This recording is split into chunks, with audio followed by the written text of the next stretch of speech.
Hello, Creative Gems. Welcome back to Creativity. And if you're new here, I'm Sandy. Today I have these wood panel pieces from the Dollar Tree. They're really interesting because they have these raised edges, so you could probably use these both as wall decor once you decorate them, and then hang them using this little rope it comes with, or you could even decorate them and use them as trays. But we're not going to make either of those today. Rather, I'm going to take two of these and transform them into a mirrored fold-away storage box. To begin, I'll take one of the wood panel pieces and this will become the lid for our fold-away storage box. On the inside, I want it to have a mirror effect, so I'm going to apply a few pieces of mirrored contact paper tiles. But before we do that, I want to measure out the length and width of the inside of the wood panel where the mirrored contact paper tiles are going to be placed. It looks like it's just about 21.5 centimeters. And on the other side, it looks like this is a perfect square. Next, I'm going to take a couple of clear plastic chopping mats and cut them to size because I'll be placing one inside the wood panel right on top of the mirrored contact paper, so it will be easier for me to wipe it clean later. To cut the chopping mat, you can use a pair of scissors, but I'm going to use my box cutter and ruler because I really want to get as straight of an edge as possible. If you have a paper cutter with a sharp blade, you could also use that to get a really straight edge.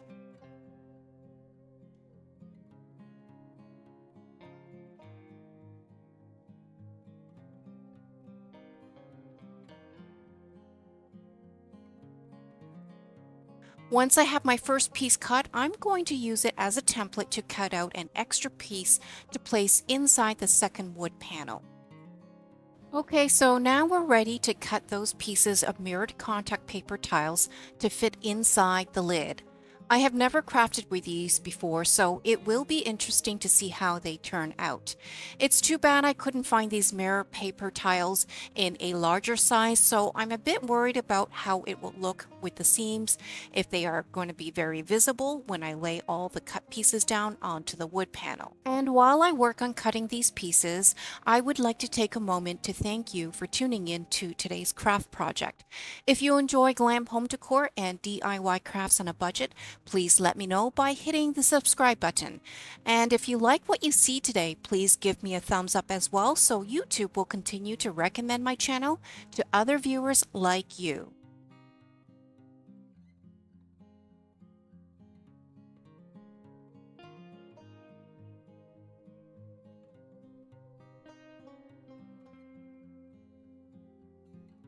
So I have a total of 4 pieces and now we're ready to set them into place inside the lid.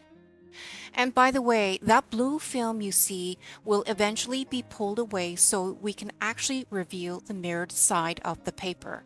But for now, we're going to keep it on because I need to measure out a few pieces to fit inside this wood panel.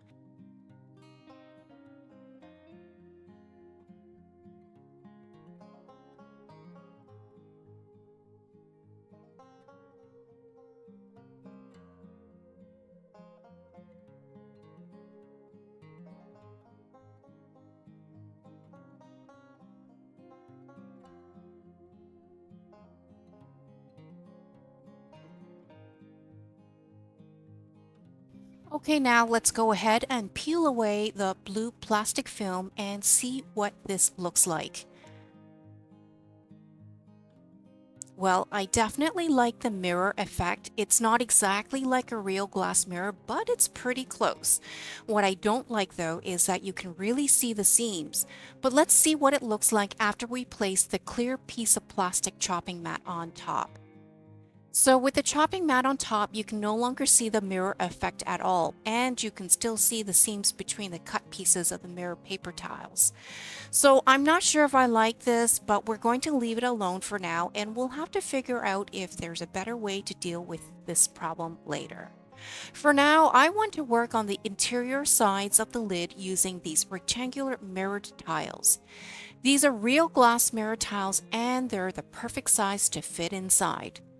To adhere them to the sides of the wood panel, I'm going to use this glass and metal glue, which I found at the Dollar Tree. It dries clear, although you have to wait a bit for the glue to fully cure. Here, I'm applying the glue directly onto the back of each mirror tile. And here is where I kind of messed up a bit because I applied way too much glue, and you'll see later that some of the glue starts oozing out the sides, which made a bit of a mess.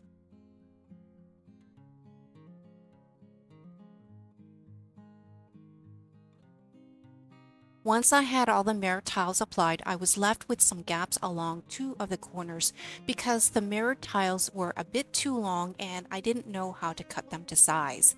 So how I'm going to address that is to insert a few pieces of mini mirror tiles to fill in the gaps.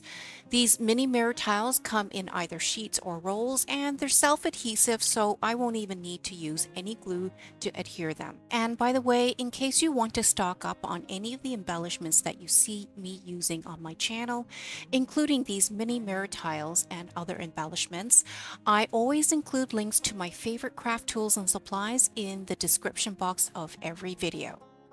Now with the sides done, let's go ahead and work on the ledges.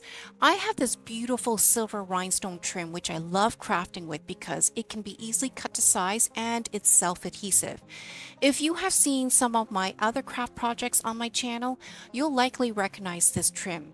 But if you're new here, you're going to see me craft with a lot of beautiful trims, gems, and blingy embellishments like this.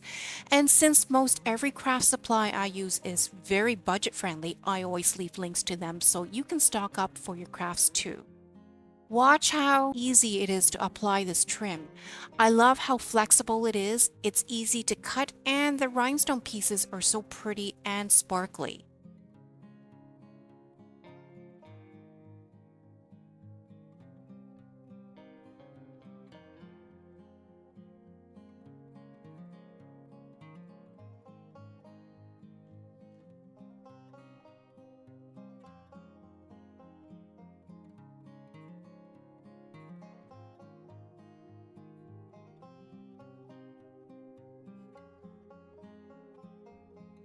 Now, with most of the inside of this lid embellished, I'm going to cover those tiny little gaps where we still have some exposed wood using a silver chrome paint marker.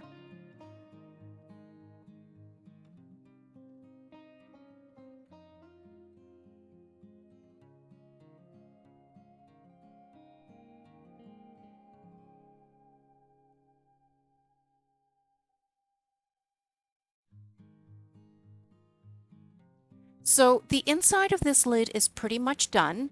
I'm still not too happy about the seams created by the pieces of mirrored contact paper tiles that I cut out, but I think I have a solution for that, which we'll get to later. For now, I want to take the second wood panel and start embellishing that. So this second wood panel will be the bottom of the storage box, and this time I'm going to be placing real glass mirror tiles inside. These are 4 by 4 inches and I'll be placing 4 of them inside. As you can see, 4 of them still leaves me some gaps, so I'm going to take my silver chrome paint marker and paint around the edges of each mirror, and you'll know why soon.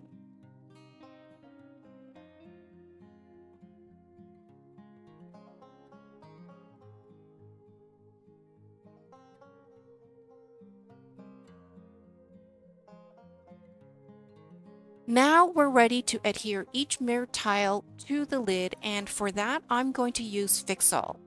Fix-All is very similar to E6000 in that it's like a super glue. It will take hours to fully cure, but once fully cured, these mirror tiles are not going anywhere. And some of you guys may be wondering why I'm not just using hot glue. The reason for that is that when hot glue is applied to something non-porous like glass or mirror, it cools and dries in hard clumps, and we don't want that. We want these mirror tiles to sit completely flat against the wood panel. Now we're ready to fill in the gaps with these smaller mirror tiles, the same ones we used earlier for the lid. And by the way, as you watch me apply this glue, please know that I ended up applying way too much. And I also applied the glue way too close to the edges of each mirrored tile. You'll see very soon that the glue starts oozing out the edges, and of course it made a huge mess, which created extra work for me because I ended up spending quite a bit of more time and elbow grease cleaning off the excess glue from the mirrors. So these small mirror tiles slide right in between the larger mirror tiles, but they're probably about a half millimeter smaller than the gaps between the larger tiles, which is why I went in earlier with the silver chrome paint marker, which means now you can't see the color of the natural wood anymore. But what you can see is the huge mess I made with the extra glue I applied. So I'm going to go ahead and clean that up as soon as I insert the last mirrored tile.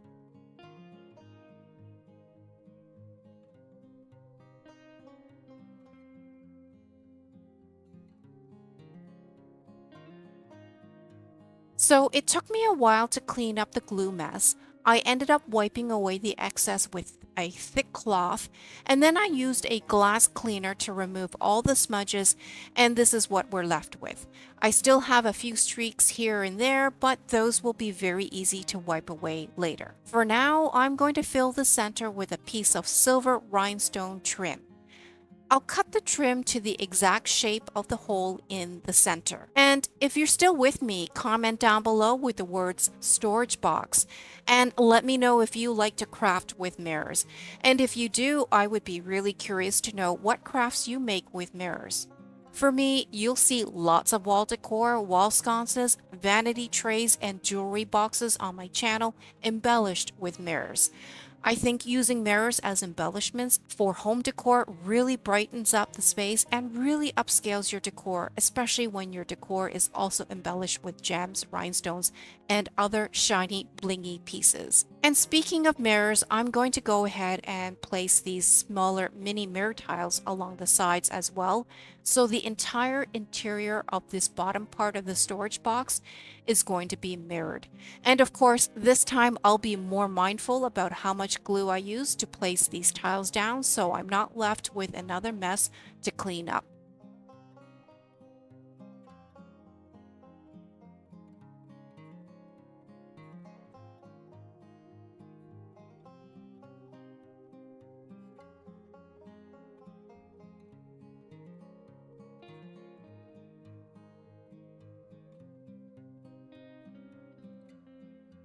And now, just like we did for the lid, we'll use the silver rhinestone trim to embellish the top ledge. And if you don't have any of this trim and would like to use something else from your craft supplies, just make sure you choose an embellishment that is not too bulky because eventually we will connect the lid to this and we want to make sure it closes properly. So you can use a nice silver metallic washi tape or simply paint, and maybe some fine silver glitter would work as well.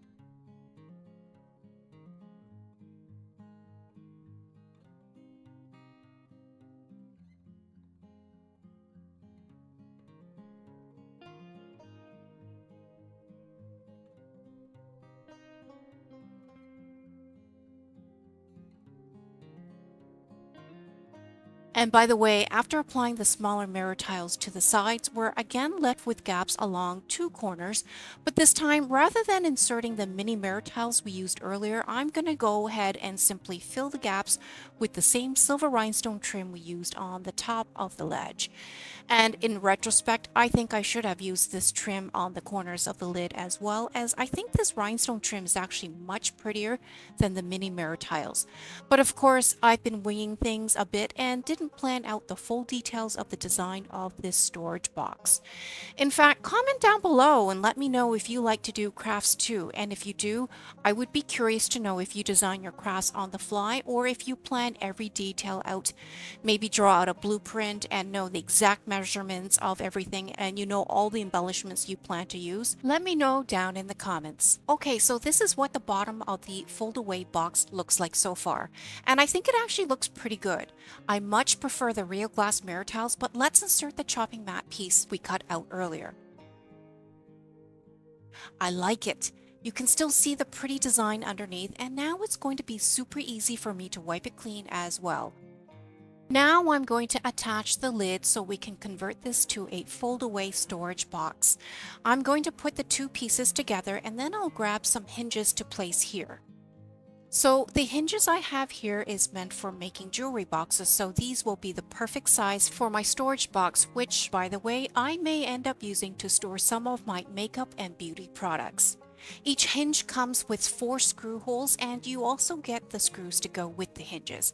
They're quite tiny, but everything came in this box, which snaps shut, so you won't have to worry about losing any of the pieces.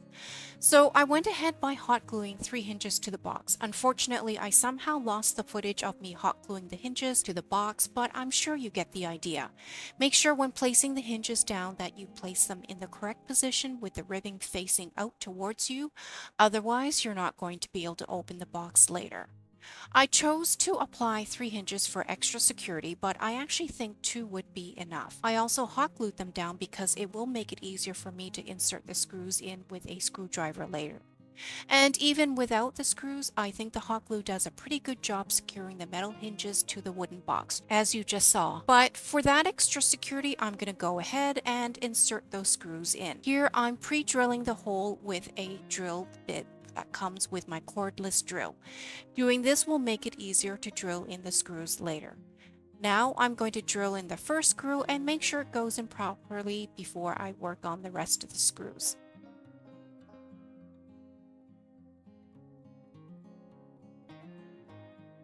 This looks good, so now I'm going to finish pre-drilling the rest of the screw holes before drilling the screws in.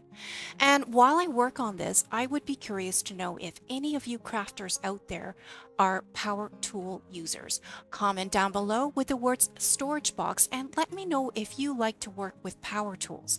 For me, I started out using hand tools like box cutters, screwdrivers, and wrenches, but quickly I acquired some power tools when my projects got a bit bigger and more complicated. And now I'm a full-fledged DIYer and have done a lot of my home renos myself. In fact, I have been thinking about showing you some of my home reno projects, but I'm not sure if I should create a separate channel for that or integrate those videos into this home decor craft channel. If any of you are interested in seeing my home reno projects, let me know down in the comments whether I should integrate those videos here on this craft channel or showcase those projects on a separate channel. And with that said, we have all the hinges done, and let's double check that the lid can still open and shut properly. I think it looks pretty good and it actually works perfectly. So now we need to decorate the outside of this storage box. We'll cover the entire outside of the lid. I want it to look really exquisite, so perhaps I can cover it with these glass gems. The facets on these glass gems are so pretty, but it will take a lot of the glass gems to cover the entire front of the lid, and then I won't be able to put anything on top of the lid. So I'm going to go ahead and do something a bit different. I have a sheet of this contact paper. It almost looks like stainless steel once you apply it. And because it's just paper, it's flat, so I'll be able to use the top of the lid as a surface area to place stuff onto it. The finish is very similar looking to stainless steel, and because the surface is smooth and glossy, it will be very easy to wipe clean as well. But of course, I still want a bit of bling on the lid, so I'm going to go ahead and cut a single strip of the glass gems that I showed you, and we'll use it to frame the top of the lid like so. It will act as a border, so when I place things onto the top of the lid, my article of items won't slide off the edge of the lid. So this lid is now going to be both pretty and functional.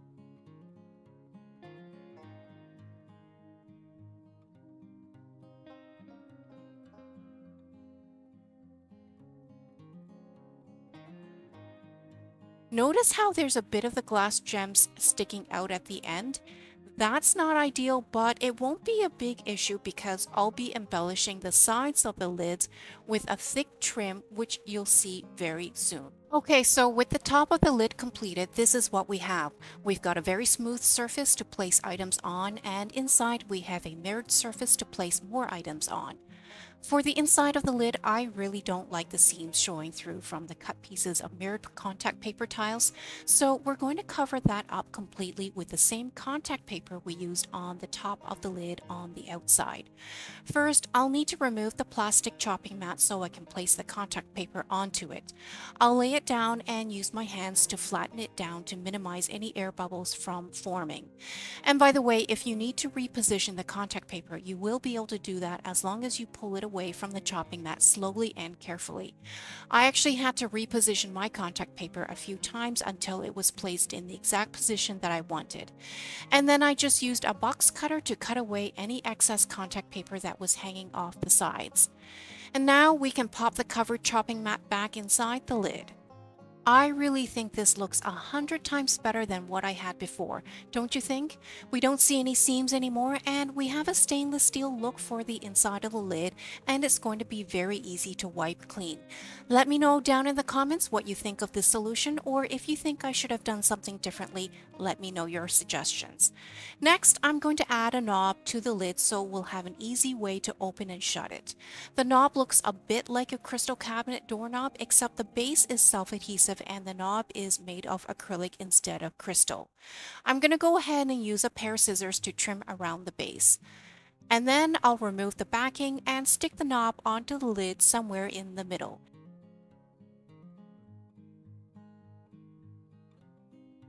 Looks good, so now I'll just press the knob down firmly so the adhesive will adhere the knob to the wood.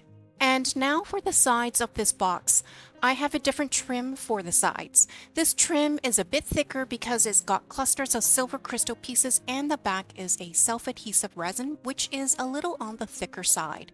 The thickness of this trim is actually perfect because, as I mentioned and showed you earlier, the glass gem pieces stick out ever so slightly from the edges of the top lid. I'm going to start from the back of the lid and work my way to the front. This trim is very flexible, so it will be able to go around the corners of this box without any issues at all. And when we get to the front, I'll cut around the knob and then I'll continue on the other side of the knob.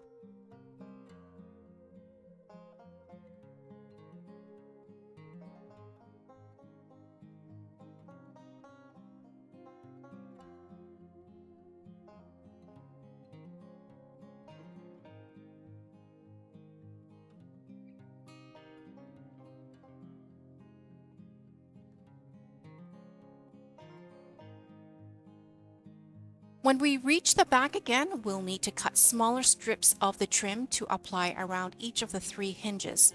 And as it turns out, this trim is very easy to cut despite the fact that it's a bit on the thick side. So while I was working on the trim around the hinges, I realized the hinges were not quite matching the silver trim.